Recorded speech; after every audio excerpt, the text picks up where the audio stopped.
But isn't this all, everything that we're talking about, really just highlighting how absurd the whole system really is anyway? Yeah. Yeah. I mean, just give a 13-year-old kid a bunch of dough and, yeah, steer them towards the schools that your sneaker company endorses.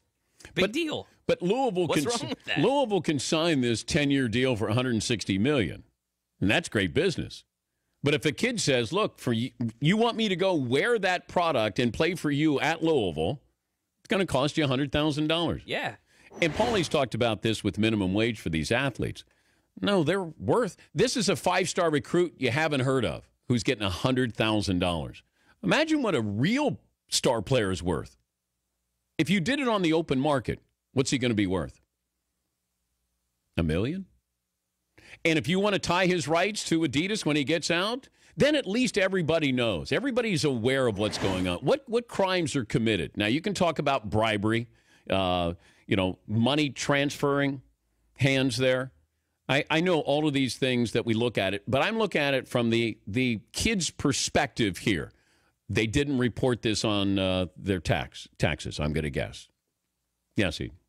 So we're just so, for some reason, desperately trying to hold on to this absurd notion of the student athlete, and nobody buys it. Nobody does. These kids are already a business. They're 13, 14, 15 years old, and they're already a brand in some way. Why should treat them like that's fine? It's okay to be that.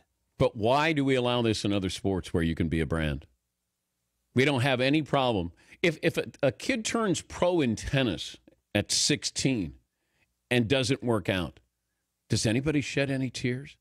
But boy, if that kid, he signs and goes right into the pros and then doesn't work, see, I told you. It's supply and demand. You should be able to make money. You should be able to market yourself. And don't sit there and say, hey, we're giving you a free education. They don't want your education. They want to go right to the pros. They want to major in basketball.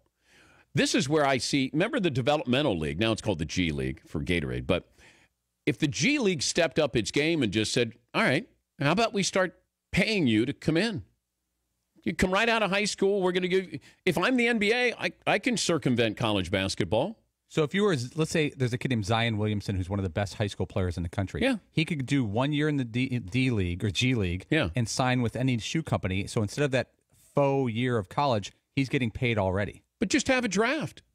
And that doesn't tie you to that team because that's a minor league team for the NBA teams. Now, you can choose college if you want to, but go to the G League.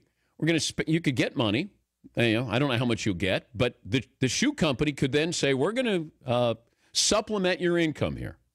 And we're not fooling anybody. And I know that we live in a time that we keep reflecting back to what the good old times are all about, but it's not that way anymore.